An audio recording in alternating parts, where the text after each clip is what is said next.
Welcome aboard! We will be your guides during this magical journey into the movies. It's the perfect job for us because we love the movies. It's showtime! Ready when you are, CB! Action! Welcome to Monoreel Radio episode number 360. I'm Sean. And I'm Jackie. And we are here this week to kick off the new year. Happy New Year to all of you. And as is customary on Monoreel Radio, we like to try to take the start of the new year and recap some films from the year prior. So naturally, that means that we are going to be doing some of the 2025 titles. And we are kicking this off with perhaps the most controversial title for us.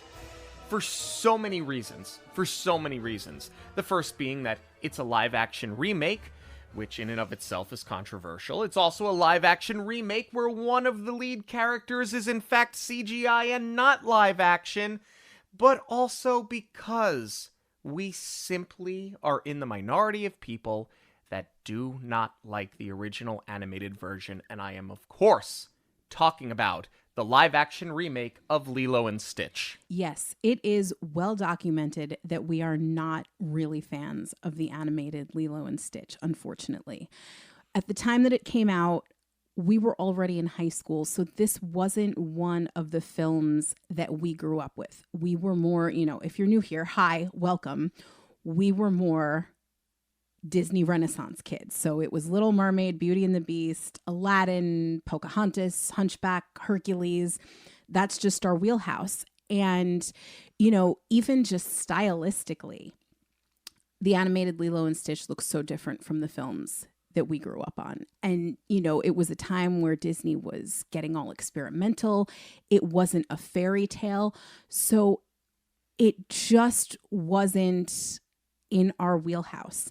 And we had tried watching it, perhaps a bit too late in life for it to really hook us. And then when we reviewed it for Monoreel Radio, which you can hear back on episode 197, it was the 20th anniversary, and we sat here and we really tried to understand what people love about it so much and tried to get into it ourselves.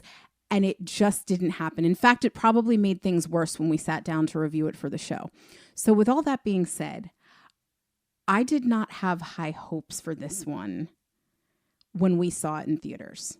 Cautiously optimistic, I think, was sort of the headspace that we were in going into this.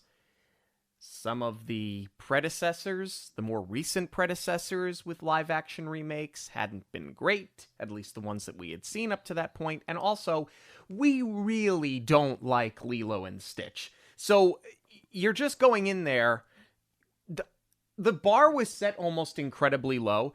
And so that's partly why I was really excited to actually sit and watch this again, because now that we sort of knew what to expect going in, I was wondering if, without giving the review away, I was wondering if our stance on this film would have changed a second time around. I will say that going into it, we thought this had a good trailer, one of the better ones for the 2025 releases, and we came out of the theater enjoying it. But I don't want to spoil too much more. Yes. So, are we hooked on Lilo and Stitch, at least in this version? Do we want to see more live-action remakes, and are they going to perhaps do a sequel to this?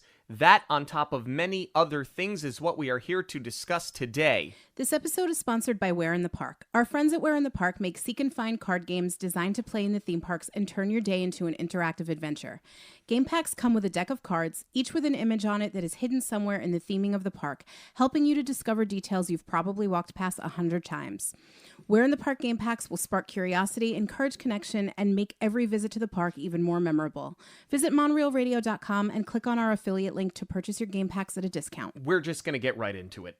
If you want to hear the plot of Lilo and Stitch, go listen to episode number 197. You may want to listen to it anyway, just so that you can compare and contrast our reviews, because now that we've sat and seen the movie 3 times, I really think that when you compare our views of the first one with the views of the second one, you who have been with us for a while are going to be startled with what we are about to say. So I'm wondering if that sort of lent to our enjoyment of the live action because the bar was so low. I mean, you can only go up from there, right? But besides that, there probably is something to be said for us going in with much more of an open mind because we're not getting hung up on things like, I loved this part when I was a kid. I have to see it recreated for the live action. Or, you know, when we're very critical of things like leaving the chandelier shot out of the Beauty and the Beast live action remake, there was nothing for us to really be hung up about here. So we could just kind of take it in and enjoy it for what it was. The other thing that I have to say, and again, I'm trying not to give away too much of our review, but I want to sort of get this out of the way up top. I am not suggesting that somebody at Disney listened to our original review of the animated film. But literally every gripe that we had was addressed here. Yeah. Every single one. Top to bottom. The movie was made for us. That's how I'm summarizing this. Which is funny because it alienated, no pun intended, the people who love the animation. Well, they're wrong. We're right. I'm kidding. Sort of. Let's get right into it. What surprised me off the rip, especially seeing it in the movies, the CGI is actually really good. I have a theory about that. Okay. One of the big things that I noticed, or not noticed, I think it's a very obvious thing. There's not nearly as much of Elvis's music in this film. And I think that's probably because they didn't want to pay for the rights to so many songs this time around. And I think that was the smartest decision they could have made for the budget because whatever they saved, it feels like they put back into the CGI. And this is not what I thought I was going to walk away from this film saying. It looks great. Yeah. I dare even say there are moments in this film where Stitch interacting with the live action set and people look as good as Who Framed Roger Rabbit. I would completely agree with that. Not something I thought we would be saying going into this. So ironically, one of our biggest gripes with the animation is that you just drop into this trial, right? Where they're calling out Jumba for this creation. And we had said it might have been nice to see him building Stitch to know that his experiment went awry, because all we're going off of here is words, really. And it would have been nice to know that it would have been nice to have a clearer distinction of who we should trust and who we don't, because there's no character development yet. And we said that made it very hard to fall in love with Stitch and to root for him because all we know is that he's an experiment. And obviously part of the arc is that he's going to learn to have the capacity to love, but without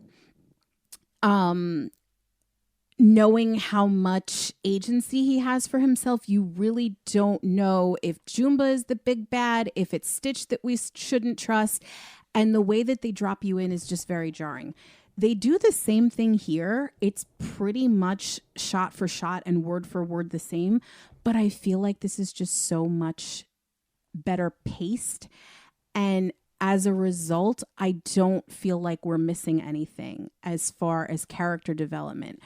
I think part of that is because the dialogue is a little bit snappier. There's less of a pause between the exchange with Her Majesty and Jumba and some of the accusations that they're hurling at him. And you would think that that's going to lose the audience more, but it doesn't. I actually think that this was a much more engaging hook off the rip than in the animation. Because in the animation, you get a how, but not a why. Here you get a how and a why. You understand why Jumba made Stitch, and you understand why he can no longer control him. It's just that Stitch is too smart for his own good. And we get to see that more. You're absolutely right. One of the other things that hooked me about this opening sequence, and this is where I'm like, how, Disney? How did you address every single issue that we had? Because this is such a personal gripe with the animation. I had been critical of there not being a lot of consistency among the background characters, and I actually likened it to the Disney afternoon because they were just looking flat, and it's not like, other films that take place in space like a Star Wars, where even though they're coming together in a setting like this, that there's like different species, but there's consistency among the species. They managed to do that here. There's a common thread of sea life that's, placed into each of these. And they are background characters that you see for 2 seconds. But it's that kind of attention to detail that I was really impressed with in this movie. Like you get, Her Majesty's collar. It's all made of coral. You have a seal character. Like he straight up looks like a little seal or a sea lion. That's watching the trial, and it just visually was so pleasing because it was so much more consistent. And I think that also lends to the overall feeling of this movie being so much less chaotic than the animation. Even though, granted, it's Stitch, right? He's going to cause mass destruction. It's going to be chaotic. This just felt better overall because it wasn't just chaos for chaos's sake. So I was going to save that note for later, but I will address it now. That's the biggest difference between, for me at least, between the original animated version and the live action version. The animated version was chaos for chaos' sake. It was things just happening. Stitch was a bad character, and by that I mean he was just a bad boy. What they did here, which was so much better, is he doesn't come off as bad. He comes off as a child. We all had a friend that did this, right? It might have even been you.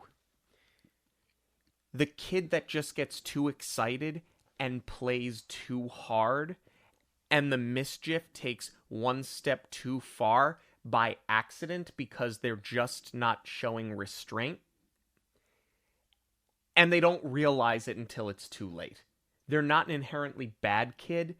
They're just playing too hard. That is the brilliance of what they did here. And that's why Stitch went from being a completely dislikable character that you could not root for in the first iteration of this to being a character that did something selfish and self-preservation, much like he does in the first, but because he's not bad, it's so much more endearing. There's a much clearer distinction of that he was created by a bad person here. And that was our big gripe with the animation. We didn't know that. And that's why we had said it would have been helpful to see him created in a lab so that we could form that opinion. By the time Stitch makes his escape here, you use the exact word. I am rooting for him. I want to make sure he's okay. I want to make sure that he's not attacked. Even just the fact that Stitch is escaping now, he's not being sent to Earth, he's not being banished there, that was so much better. And there's such a great line delivery by the Grand Councilwoman when they realize where he's headed, because they're like, oh, good, it's a planet, it's a water planet, and water increases his molecular density. So they pretty much write it off that Stitch is just going to drown. And then they zero in on Hawaii, and she's like, you're kidding. It's so funny. So much more humor overall already. In general, I think the humor in this movie lands. I think this movie is a lot more funny than the original animated version, and a lot of that gets channeled through Jumba and Pleakley. But let's get to Hawaii. the cinematography of Hawaii as we're being introduced and following Lilo, it's some of the best cinematography we've ever seen in a Disney movie. I completely agree. And I think a lot of that comes from that we are in the touristy area for about a nanosecond. And then they get us deeper into Hawaii and we get that local point of view and we see all of the lush flora and fauna. And they really leaned into the setting here, which I love. I also love that we're leaning into story because they develop Lilo's character immediately. And in the animation, again, that was something we were very critical of because they make her unlikable. She's fighting with people that she calls a friend. I think she bites the friend in the animation, if I'm not mistaken. And then she like gives some, really disingenuous apology just so they can start playing together. Yeah. And we know that this is all coming from the death of the parents. So, it's not like she's completely acting out irrationally. She's 6 years old and she doesn't know how to cope. And it's not like she can even look to her sister as an example because Nani is barely holding it together herself. But here, it's just a much better, more fluid opening for this character. They set her up as an animal lover. So that's going to pay off later because we totally buy that she's going to want a dog. They also, instead of making her misbehave, her peers are so much meaner to her in this version.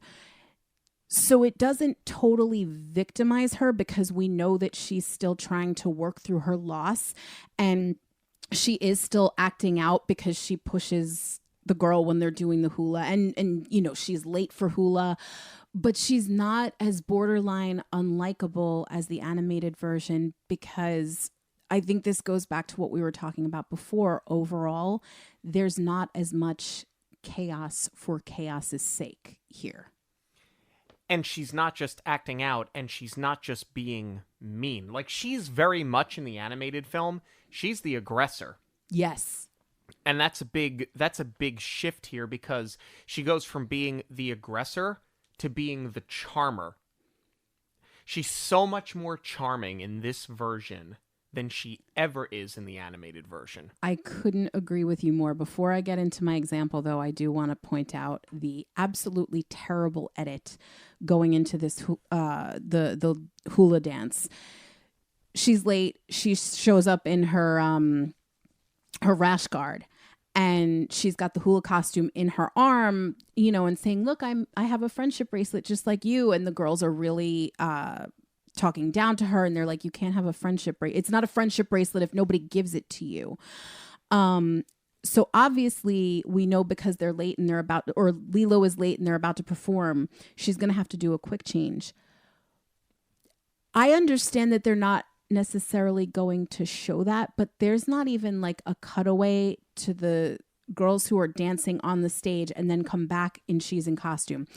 It's a front shot of Lilo and then it goes to an over the shoulder and the costume is on her now when she was just holding it in the shot prior. It's really terrible. And they should have absolutely never let that fly. There's no world where that's an edit that you just have to make or something got cut for time and it mashes up that way where you just completely disregard consistency. It looks so terrible. But circling around to what you said about Lilo being charming, she's absolutely adorable. And I think a lot of that is in the casting here. But even the Elvis tantrum is cute. When she goes home and she locks Nani out of the house and she's just blasting the music, her line delivery of, "Wow, that must be so stressful for you," is so good. This is where I fall in love with her. This entire scene with Miss Kikoa is so much better than it is in the original version. It's funny. It's heartwarming. It's heartbreaking. And maybe I don't want to say that you can do more with live action actors than you can with animation, because Disney animation used to be able to do a lot and emote a lot thanks to the 9 Old Men. But there was just something flat, and there was something that was missing in the predecessor. Some of it was animation. Most of it was screenwriting. But they really nail it here that these two are struggling. Yes. This is not misbehaving. They are struggling to keep the plate spinning. Well, I think a lot of that comes from, and this is something that we had pointed out in the animation. We don't know how much time has passed between losing the parents and them having to figure it out on their own. There's a little bit more of a clear distinction now that it was fairly recent, and this is still the adjustment period. In the animation, they drop some clues, like Nani hasn't cleared out any of her parents' belongings. They still have the room closed off. And they repeat a lot of that here, but we do get a bit more of a timestamp with it. So I think, that's something that they definitely got right. And I think also there are so many things about this scene that they got right. I think changing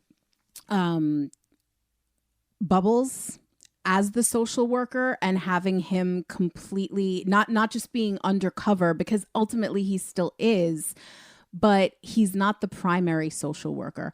So I think that having Miss Kakoa and adding this character who is a little bit more of a maternal presence completely changes the dynamic here, especially because she is showing up unannounced. That was something that we were very critical of with the animation, was that Bubbles was showing up with an appointment.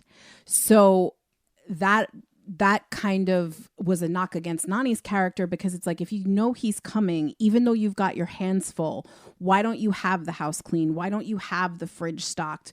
Why aren't you prepared for this visit to show him that you're at least trying? And here, having her show up unannounced, they're completely unprepared. Lilo is in the middle of a meltdown because Nani wasn't there for her when she was supposed to be. She came home by herself, and now it plays off that Nani left her home alone, so that's a big strike against her. It just all feels so much better. This is very chaotic, but everything is so much more motivated in this scene. And Tutu. The addition of Tutu the neighbor was everything that this movie needed. Oh, you know what? I should say, this movie probably could have come close to surviving without her. This was the character you really needed in the animated version. You just didn't have it, and we got it here, but she grounds this story so much. I agree, but I do go back and forth, because I think what really worked, and I think is the biggest success of the film, is that we see Nani's sacrifice not going to college. And again, it timestamps it a little bit more, so we know how long it's been since the parents passed away, and that all helps. But what really bolsters it is the realization that Nani's just a kid herself. And obviously she didn't ask for any of this, but in the animation, because she's just so hard on Lilo and get it together and why can't you behave? And they do sort of demonstrate that at the end of the day, they are just sisters and they're bickering because they're both young. That's the only hint we get at how young Nani really is. Here, because you show that she not only has to take care of her sister and support her through the grief, and support her financially. And now you see what she's giving up to do this. It just totally shifts the whole dynamic. And I think it also makes it easier to side with Nani when she gets frustrated with Lilo, instead of just like, wow, you're being really mean to your sister. Cut her a break. She lost a parent too, or she lost your parents as well. Now it's just like, we see Nani's grieving process in her own way. But to circle it back around to what you said about Tutu, I like having, again, another sort of maternal figure, and Tutu is also more of a mentor figure. But sometimes I think it works against us a little bit in that she keeps offering to help. So why is Lilo with you on job interviews? Why don't you ask her to watch Lilo while you get the house together? I mean, they do that a little bit. It's a very quick throwaway line when Nani's like, I have to clean the house before work. Occupy yourselves. But it's really just that Lilo's at the neighbor's house. It's not like Tutu is stepping in to lend a helping hand. But overall, it helps more than it hurts, I think, having her. And I also like that David's character is less random. He's not just this guy from work. He's their neighbor. The blubbering over Nani because he's got a crush on her. And some of the, what is he? I like watching you shred when he's talking about her surfing. It's great. That was all really funny. This is a great scene. They're the perfect blend of awkward because they're each awkward in their own respect, but it works really well. Let's talk about where we get the meet with with Lilo and Stitch. He crashes to Earth and crashes a wedding, and all I can think of is Jason Segel in Forgetting Sarah Marshall. A wedding in Hawaii, how original. But I think it really works here because if you are going to have a chaotic, destructive scene, this actually really lends itself well to comedy, I thought. It was great. And the setup where Tutu has taken Lilo to the market. Lilo wants to go in to pet the dogs because that's what Nani lets her do. The girl AJ behind the counter has her unload her pockets because she knows she's going to try to give them candy because she just wants to make the animals happy. All of this works. And then meeting Stitch, it goes back to what I said earlier. He's in self-preservation mode, but he never comes off as being bad. He never comes off as being mean, and he never comes off as being manipulative.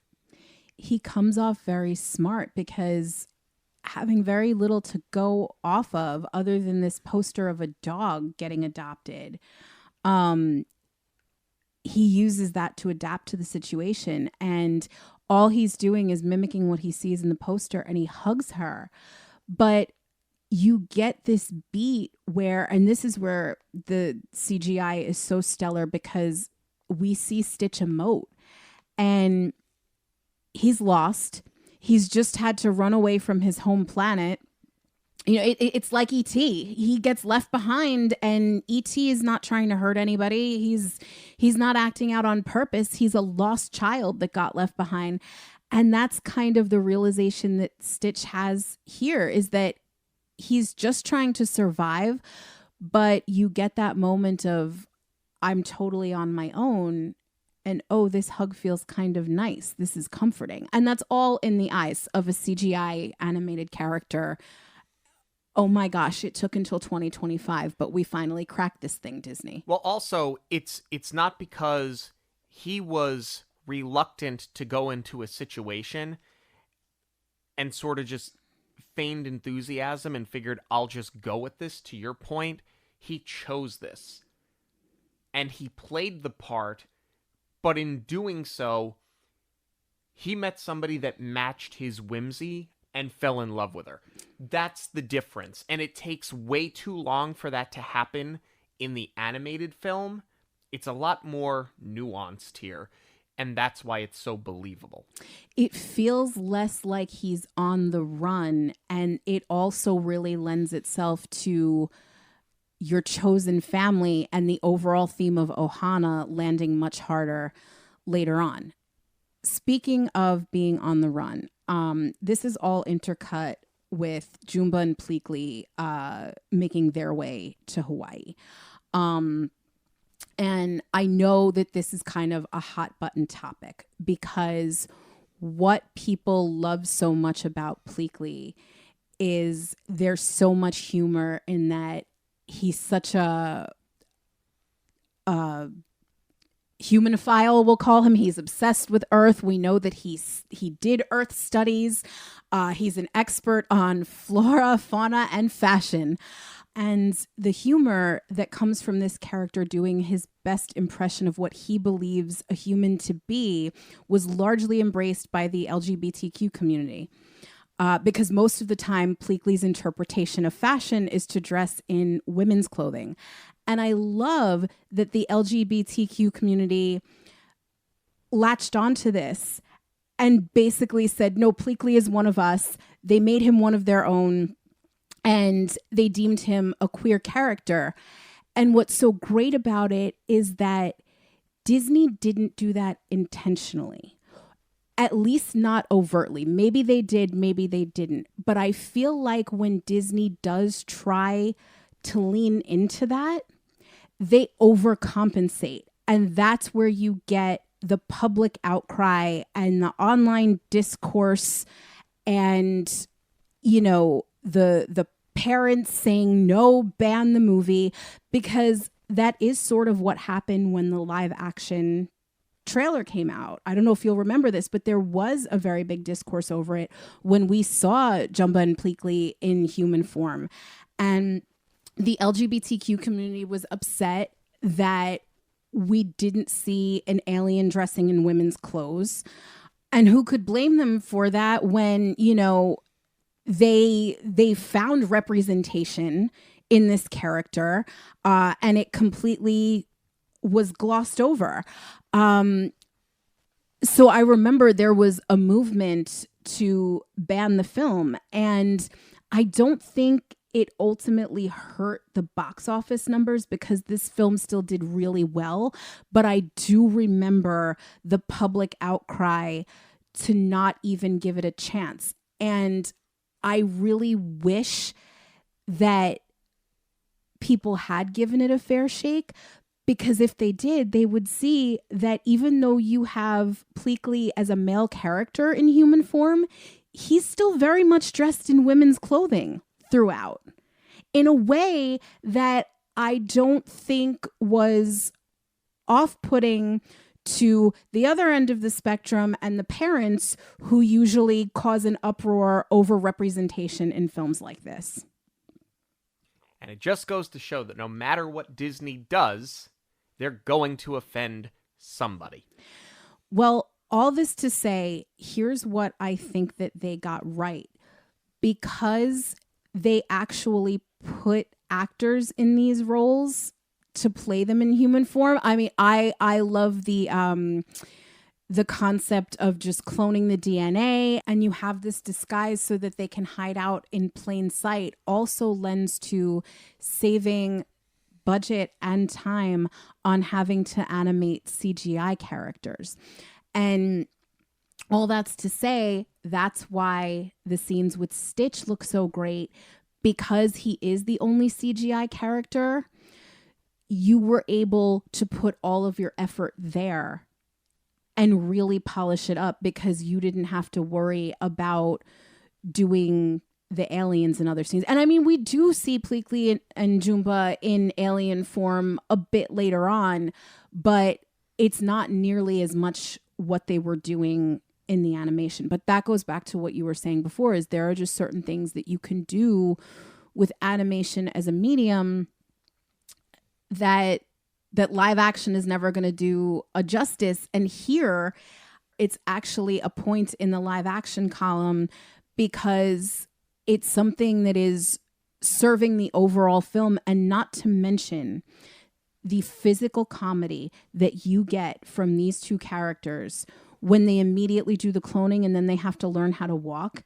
It's brilliant. It's so funny, and I wish we had gotten more screen time with them because I feel like we don't have enough.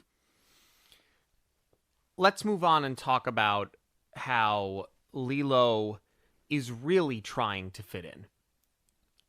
After she gets Stitch, and they're eating ice cream, and the same girls, specifically the same one that she shoved off the stage at Hula and then was kicked out of Hula for, she's walking around with a friend, and Lilo is trying so hard to fit in. Hey, look at my new dog. Like, she's just trying to be a part of it. Like, we're gonna forget what happened the other day because, look, I fit in with you now. I have something that you have. And they just can't help but to keep knocking her down. For as much as you don't want to see relentless bullying, especially when it comes to a child, where it does work really well for story is that this is where Stitch starts to see that Lilo may need him as much as he needs her in the moment. And what I love about this too, and I think this film does a much better job than the animation of it, I think Lilo knows full well the entire time that Stitch is not really a dog. But because this was the answer to her prayer, that she prayed for an angel, the nicest one that you have, she's just going to put all of her eggs in the basket because in her mind, this is what was sent to her. And I really love that about it. And I think there's full evidence that she knows he's not a dog in the next scene when they have to go to the luau with Nani. She gives him a piece of cake. It is clearly chocolate cake. You cannot give that to a dog unless you are intending to kill it. Yeah. So maybe it's just me, but I was under the impression that the luau was one of Nani's first tasks, if not the first task at a new job. When we get introduced to Nani and she's running behind getting to the hula show, she's at the luau. Yes. She very clearly at that restaurant. Yeah. So if there's anything that leaves me scratching my head, it's why, I mean, it was a big deal. They set fire to a table, right? But like one indiscretion got you fired. I don't know if she's new. That needed a little bit more clarity, because if she's been there for a while, suffice to say, your management would know what you've been going through, would know that you gave up college to raise your sister. Yes, they set fire to a table. It's a terrible thing. But I just don't see her getting fired that swiftly. And I just need to know how long she was there. Yeah, if this was her first week on the job, I can see where, especially because the line that he gives her is, "This just isn't working out." So that also kind of implies that she's a new hire and is not going to cut it. Whereas you're right, if you've been working at a place, especially if this was, let's say, her high school job, and she was going to quit before she left for college, you know, these are people that know you well. They would be a lot more supportive in a situation like this. I think maybe you needed a little bit more of a breadcrumb trail that Nani was dropping the ball since having to take care of her sister. And some sort of throwaway line of like, you know, we talked about this and this is the third strike and I just can't keep having this happen. Especially because, too, the fire is very much an accident. And we know that Lilo and Stitch are causing trouble. But how did Nani automatically assume when she was bending down picking up she was busting a table, but she was bending down on the floor.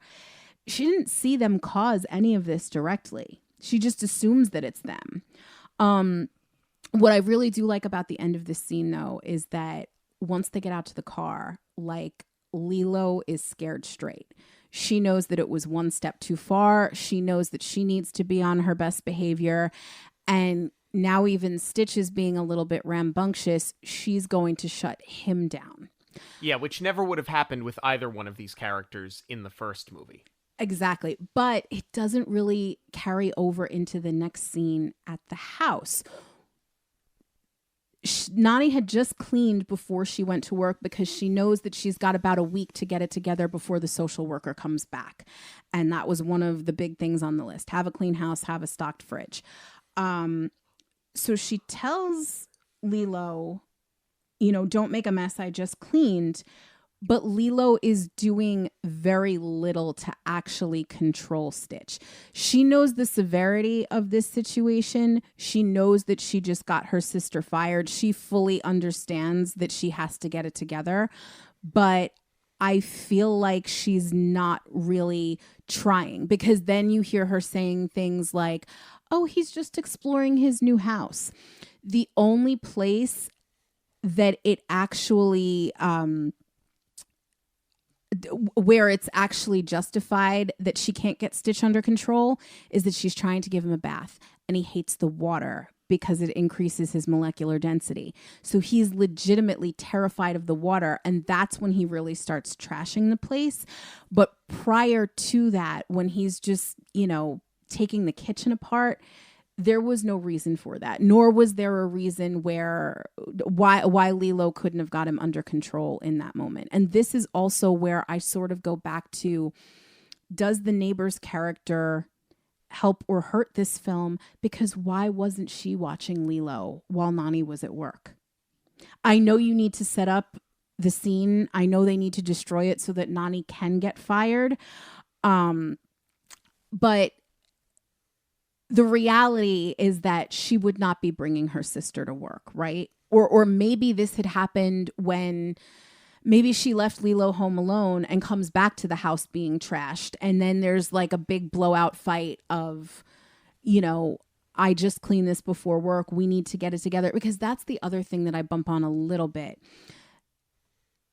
It's never explained in the animation. And they gloss over it here.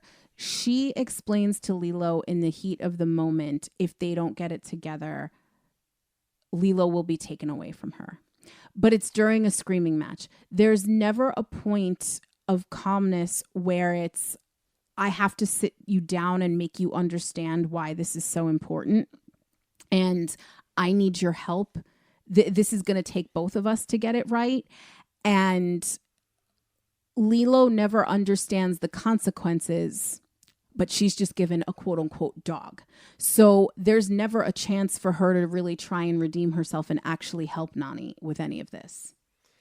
Yeah, and the other thing that I thought was weak here, when they're at the luau, Lilo is so in love with her culture, right? Right.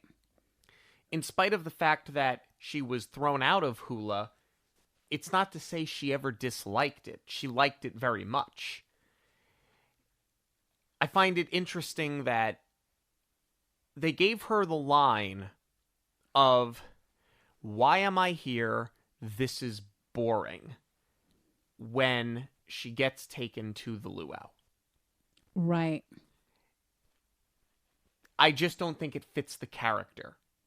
Especially because later on, when she's trying to level with Stitch to calm him, she does her hula dance for him. Right. And that's a huge bonding moment. We'll put a pin in that later when she sings with Nani. Right. So now we get the montage of Nani looking for a job. And again, where is your helpful neighbor offering to watch Lilo while you interview? I understand we need more scenes of destruction and we have to show that even though Lilo is trying, especially because, they do the thing with the bad meter of how bad Stitch really is. And now she's at least trying to get him under control and understand why he needs to behave. So she's starting to learn a lesson. We're seeing her character arc start to develop. You definitely need all of that. But she costs Nani another job. And this goes back to what we were saying before about the luau job. This is likely why they didn't set that up as her new job, because now we see her fail 2 interviews. But I actually think that does work to strengthen the story, because we see her go back to her surfing roots. I wish that Lilo was the one who gave her the flyer for the surfing instructor and not Stitch. Because, okay, it's good for Stitch's character development where he's trying to help the family, but all Nani knows is that he's a dog. So, like, where is this coming from? But I love that they bring surfing full circle. I love that it's a part of Nani's past that she's not really able to do anymore. It's so obvious that she can get a job doing something that she loves.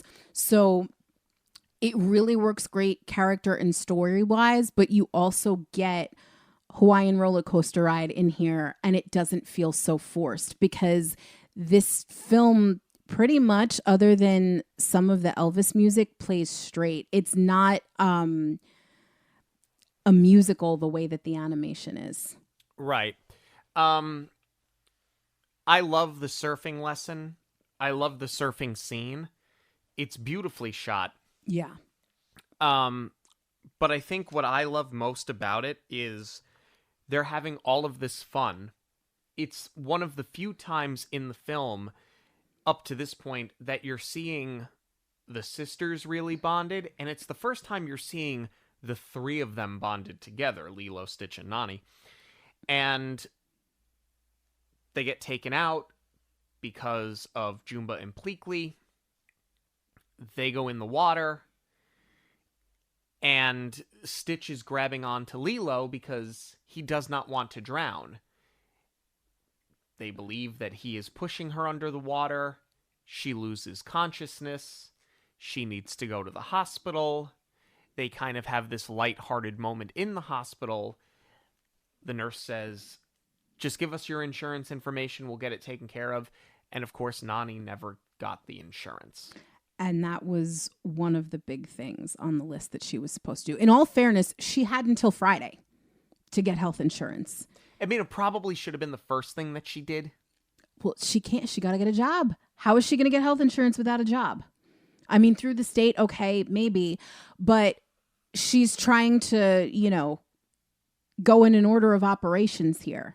But to that point, this whole sequence is so good to push the story forward. Whereas it's a montage in the animation and it feels so contrived because David's like, oh, you're having a bad day. Let's just go surfing. Here, there's a whole reason for it. This is going to be her new job. She's reconnecting with her past. And then you push it forward by having to bring her to the hospital. And, oh no, I have no way of paying for this. And also where it really falls apart is that this is where she comes to the realization of no matter what I've done to get everything under control, I still don't have it under control. I am very much in over my head. And maybe because, to your point too, they've had this bonding moment and she loves her sister so much. She realizes that maybe her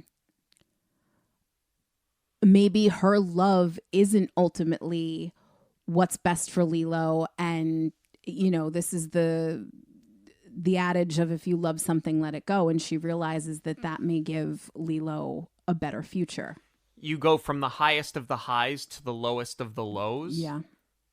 And ultimately, signing her over, while incredibly sad, it's the right thing to do. She can't handle it. Yeah. She's not going to give this kid the life that she deserves.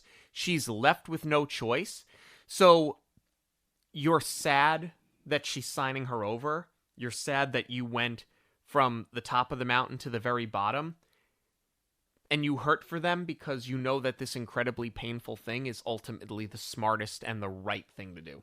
No, and I love that we see more and more of that in modern day Disney, where sometimes the worst thing and the right thing are one and the same. That's a very real thing that people have to deal with. And especially in a film that's not a fairy tale, I love that they smack you with it.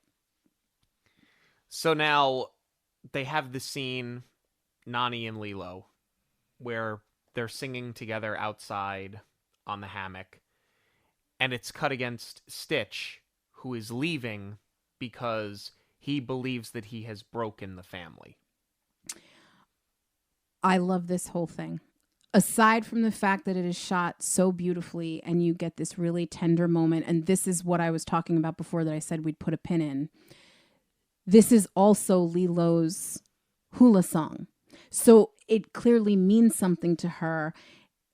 It's likely something, although they never say it overtly, that they sang together as a family. So to your point, it really doesn't make sense that she would find a luau boring when this is so much ingrained, not only in the culture, but who she is and what their family life was like. It's so bittersweet because you know that Nani is going to drop the bomb on her the next day. But in some ways, what's happening with Stitch is even harder to watch because he's self-evicting. And that's not how this goes down in the animation. In the animation, the only thing that he's learned up to this point, well, he hasn't really learned anything at this point. Lilo read him The Ugly Duckling. And that's sort of his interpretation of not fitting in. But by this point, she knows that she's going. And she tells Stitch, you may as well get out of here because we're not going to be a family anymore. Here, his arc is developed so much, he's starting to feel like part of the family and realizes that he may also not be what is best for Lilo. So he decides to remove himself from the equation. It makes for a much better arc at the end for his character, but like, it's really rough. Well, because he's an actual character now. Yeah. He's a character that feels.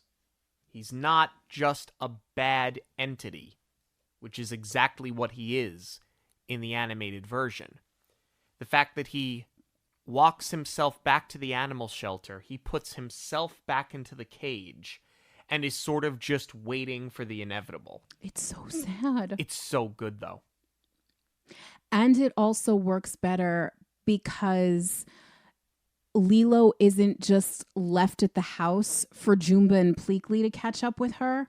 She leaves to go find Stitch. She's back at she goes back to the adoption center. She finds him, and then Jumba finds them there. Right. So you get the great bit with him falling through the floor, through the portal. I like that they kept that in there. And then she leads him back to the house instead of the attack just descending upon it. I mean, is it still necessary to destroy the house like that, especially when he's just misfiring the laser gun and he completely trashes it? No, but then he does get very vindictive about it and starts destroying all of their parents' things and things that really mean a lot to them. Yeah, basically so that he can get her to give Stitch up, or that Stitch will give himself up, which is eventually what happens. And I think at this point, you sort of forget that Lilo, at the end of the day, she's still just a kid. And she doesn't see how Stitch leaving her to go with Jumba is actually to protect her. It feels like she's being abandoned. To her, it feels like she's being abandoned. Well, it's that, and also that Jumba exposes Stitch for being on the run and basically hiding out with her and, you know, reducing all of this bonding and this growth that they've had to this was just a means to an end for him. Right. So she's got to deal with that. And that's where it's like, for as much as she's a kid, she very much does understand that betrayal. For sure. I love how at this point we've got everybody else teaming up and there's no, what? Aliens are among us. It's just everybody bands together with Tutu leading the charge. She's not even letting Bubbles take the reins at this point. It's just we have to find them, and we can't let Stitch get kidnapped. Right. So chaos ensues. They're trying to get to them. The adults are trying to get to Lilo and Stitch and Jumba. The aircraft crashes. Lilo had snuck aboard the aircraft to save him. This whole thing, it's heart-wrenching because it all looks so good. Yep. There's not one moment where the CGI took me out of it. Again, I can't believe I'm saying these things, but what a world of difference it makes when you don't have to break out of that and you can just be fully invested in it. Especially, with the crash landing into the ocean. We know that at this point, Stitch has learned to love. That's ultimately what made him go with Jumba willingly so that he could save Lilo. We know that he's not going to leave her. And he ultimately sacrifices himself to save her because she's trapped underwater. But knowing that he did that, even though Lilo and Nani don't necessarily know what water does to him, we know what a sacrifice he's making. And Nani knows that he got Lilo out, but she still turns her back. This was just incredibly hard to watch. Not only abandoning him, but then they cut back to that shot of him just sitting on the ocean floor waiting for the end to come. It's very Yondu. It is. No, it's just really, I mean, I didn't actually cry tears, but I'll be damned if there's not a lump in my throat every time that I watch this. And it's made better when they don't think that they've brought him back. Because we'll talk about the cast in a few minutes. Lilo's grief is heart-wrenching. It truly is. I mean, this kid slayed this scene. She really did. And even, I love Nani carrying him back too. Though I love that they planted those seeds earlier, that she had trained like this, but I love that she made the decision to go get him. And now she's fully invested, more so than my kid sister is going to have her heart broken again after losing our parents. Nani's going to get her heart broken again if they can't bring him back, because she recognizes that, this ragtag group is her chosen family. But what I love more than anything else is that Stitch's revival is not the happy ending. The happy ending comes from Lilo letting Nani go. Yep. And everybody rallying around Nani and supporting her to go to college. I feel like this is sort of a 90s mentality of like, you have to go to college to get a good job. That's just not the way of the world anymore, because you can make a very good living without ever having gone to college. However, for the purpose of this character and the way that they set up the parents as being very smart, and it's very subtle. They never say it overtly, but the parents were scientists. You can see it in a lot of the set decoration in the home. There's a lot of science books in all of the pictures. You see that they were academics, and that's why Tutu keeps telling Nani, they gave you that big brain, go use it, even though they keep the runner of the joke that she's joining the Marines, which is pretty funny. There is something to be said for her getting a formal education and really needing that to pursue her dreams. But I love that that is the focus and not just, okay, we're in Ohana now and I'm going to shack up with David and we're going to play house. It's literally the only correct way that this movie could have ended. She gets to go to college. Lilo ends up with Stitch in a foster home right next door to the house she grew up in, with somebody who she's grown up with, who she knows that she can trust. Everybody gets what they want. It is literally the only proper way to have ended this movie. The only thing that I bump on slightly is if they still have the portal, why was this not part of the agreement with Bubbles staying behind to keep an eye on them and make sure that everything is kept under wraps? You know, like if Nani has a means of getting back, why isn't she just leaving to go to class and then coming back home? I have the unique feeling that they're not supposed to be using this technology. Well, yeah, I mean, it does defeat the whole purpose of Bubbles staying there. Yeah. And it violates his promise to Her Majesty. That's the only thing. And I feel like we haven't talked about him much. He was our favorite character in the animation. And because he's not the primary social worker, he's just CIA at this point, we lost a lot of his backstory. Because the driving force behind him pursuing Stitch and Jumba and Pleakley eventually was that he was so obsessed with aliens. And they had a throwaway line that he, you know, was working at Area 51. Like, aliens were his dream because he wanted to find them. So even though he made a promise to the Grand Councilwoman that he's going to make sure nobody on Earth ever finds out that they're staying here, it would have been a nice little like wink and a nod that he's bending the rules and for the sake of the family. All right, let's talk about our cast here. Starting with Maya Kealoha, who plays Lilo. This kid is a scene stealer. She's unbelievable. I mean, I have nothing else to add. She's unreal. She's adorable on her own. Look no further than the Disney Christmas Parade this year. But what I love is how that translates to the screen. Like, she's not just a cutesy quip machine. She brings so much depth to this character. She's not overperforming or overselling anything. You know, she's not giving theater kid. She's just so talented.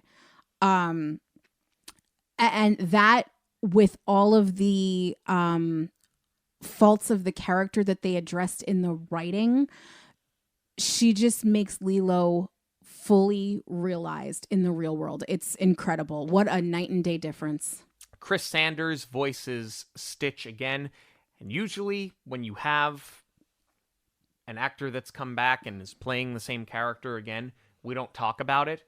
This isn't the same character. No. This character is completely different. I mean, he sounds great, but his performance is better here because the character has more heart. I completely agree. Better character arc overall for Stitch, but I appreciate that they brought him back because Stitch was really his baby. He came up with this character in 1985, and it wasn't until he had grown a little bit more with the company that he got to pitch this film in the late 90s. And then, you know, he wrote, directed, and starred in it. So I feel like it was the right thing to do, to bring back a character that means so much to him. It's his IP. Sydney Elizabeth Agadong plays Nani. I love her. She's great. I absolutely love her. I love all of the changes that they made to the character, and I love the performance because she manages to... Sorry, I'm getting distracted because Walty's snoring and I'm hoping that's not picking up. But he is, listeners, I wish you could see him. He's a vision right now. I mean, passed out, sandwiched between two pillows, tongue sticking out. Well, I have a picture of it. It may have to end up on social media.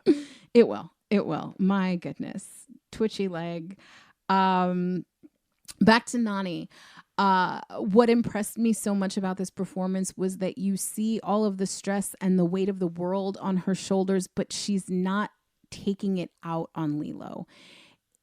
She's still trying to do what's best for her. And at the same time, there's this vulnerable quality of Nani being the lost little girl who is also without her parents. It's just such a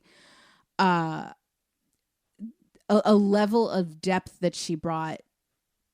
It's amazing. Zach Galifianakis plays Jumba. He's perfect casting. He is. This is again where it was worth giving them a human form for this performance. I like that we see him, instead of getting to be like the goofball, like you would think he'd be more of the Pleakley type of comedy. I like that we see him get to be a little bit of a villain. Yeah. Because really Jumba is. He's not a good guy. He's an egomaniac that is driven by the pursuit of power and dominate. That's the biggest difference too, and I'm realizing it now as I'm saying it. In the animation, they set Stitch up as wanting domination. It's Jumba here, and that shift really worked. Billy Magnuson plays Pleakley. He's been in quite a few films, in the Disney canon at this point. This is by far his best.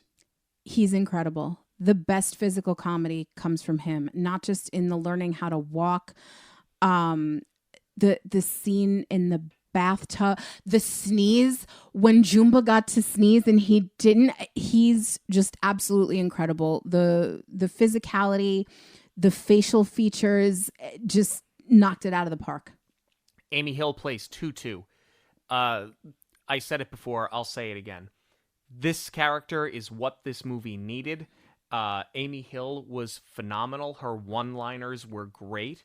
I absolutely love this character.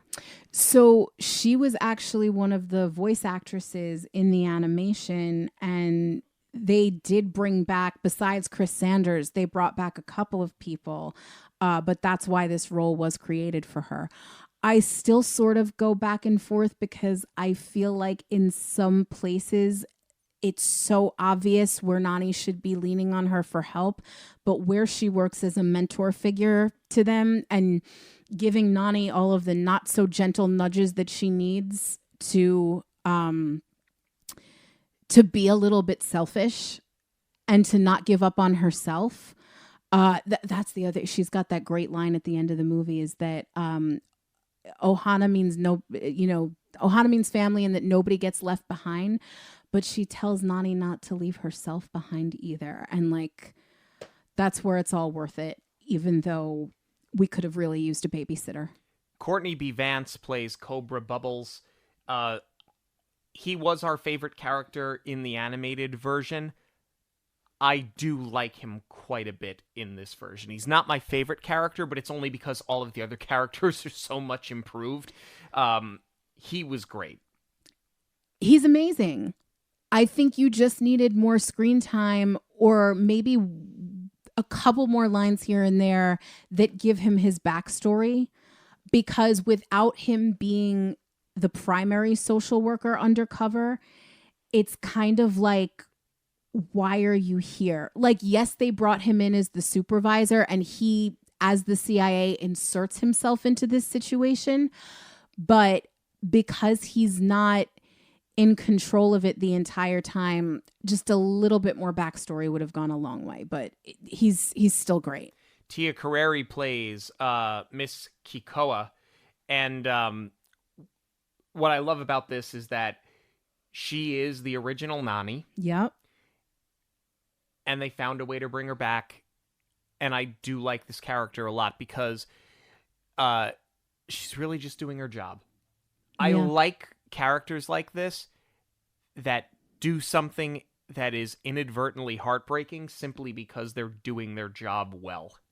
That's a really great point. I love how Tutu calls her Smiley, like in such a condescending tone the entire time. But it's great that she still got to be a part of this film for as much as it sort of hurts Cobra Bubble's character, she's such a great character in and of her own right. It was a worthwhile change. Kaipo Dudoy plays David. He's perfection. Just he's literally the boy next door now, but he's so awkward and he never takes himself too seriously. Phenomenal comic relief.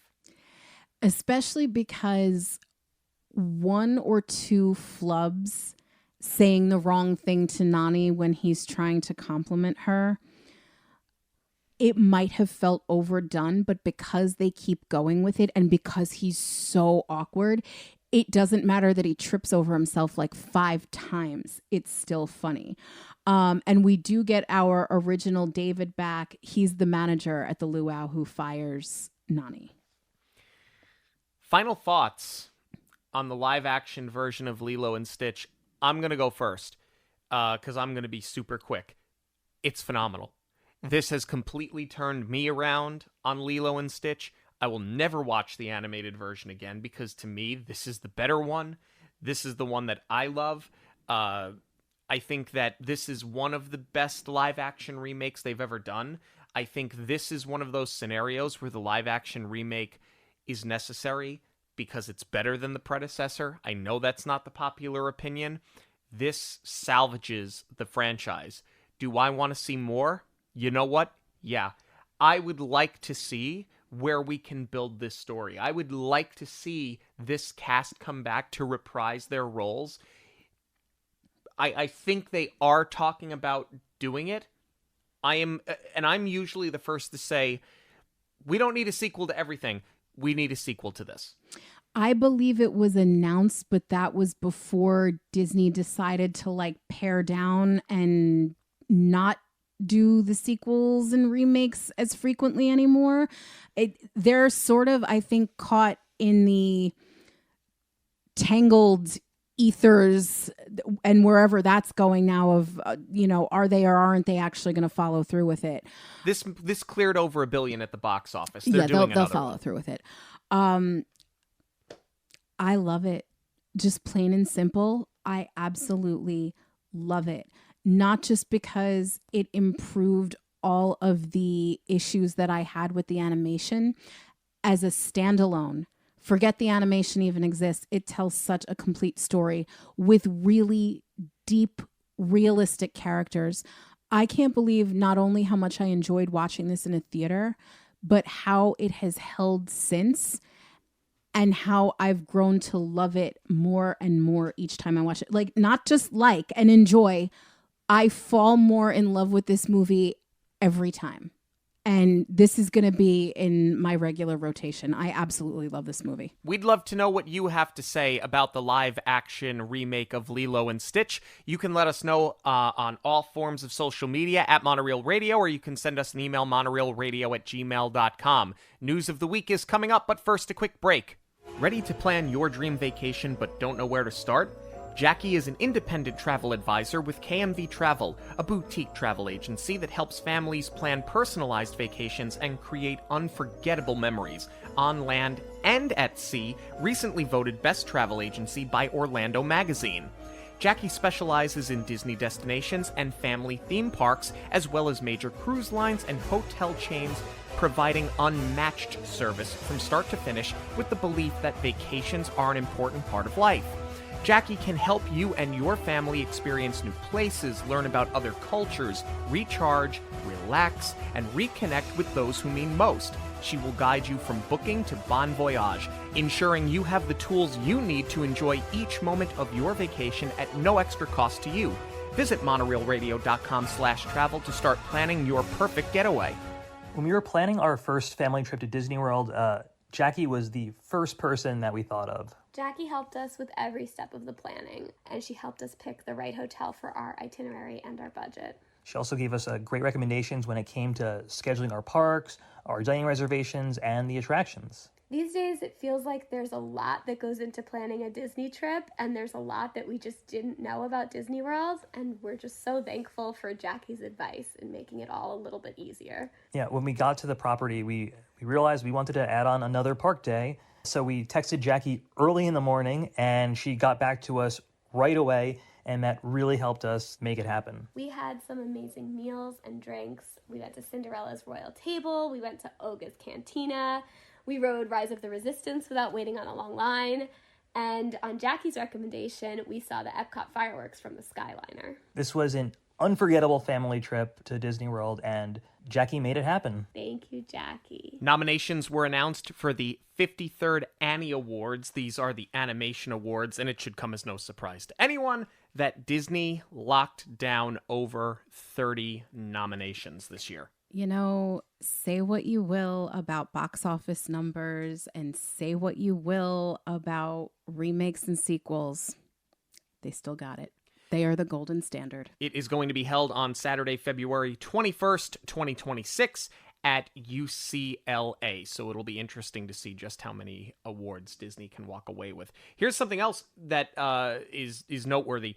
We've talked previously, this was a while ago. I was going to say that. This was announced so long ago, so this was really exciting. Disney Handcrafted, this is the new documentary that is being produced by Leslie Iwerks, and it is rarely before seen footage of the construction of Disneyland, because we all know that Walt needed money to get the park built. He did it. He leaned into television. He sent camera crews out, and not everything made it to air.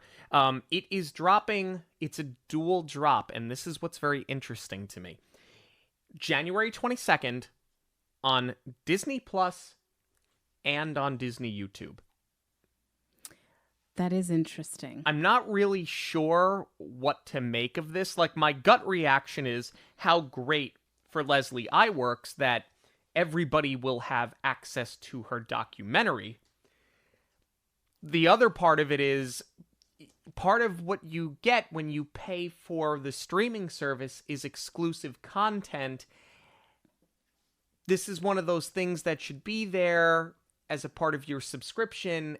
And if you're getting it for free on YouTube, I feel like it doesn't justify the cost to have the streamer. I would agree with that. I'm fine with the double drop, but maybe not YouTube. Maybe put it on Sunday night on ABC. Right. Or something like that. But on the other side of the coin, I have to look at, do you remember when Waking Sleeping Beauty came out? And we knew about it. And it was a Tribeca that year, and we missed it. And we were kicking ourselves for not going. We were scouring the internet, trying to find a way to purchase the DVD, and it was nowhere to be found. The way that we ended up stumbling across it was a cruise, of all things. Not even a Disney cruise. It was airing on Norwegian Cruise Line. So there is something to be said for if you are really interested in seeing something and learning about it. It's nice to be able to access it, and it's nice that they're not cutting everybody off at the pass by only putting it out on the streamer. But it would be a bigger reach if you did it on ABC, probably. Thank you so much for joining us this and every week on Monoreel Radio. Monoreel Radio will always be free, but there are many ways that you can support the show. Please give us a rating wherever you listen to podcasts. Join the conversation on social media at Monoreel Radio on all major platforms. Share your favorite episodes with family and friends who may enjoy them. And of course, book your next trip with Jackie. Links to everything can be found at monoreelradio.com. We all get one story. Make yours a magical one. On behalf of Monoreel Radio, we'd like to thank you for joining us. We'll see you at the movies, the stuff dreams are made of.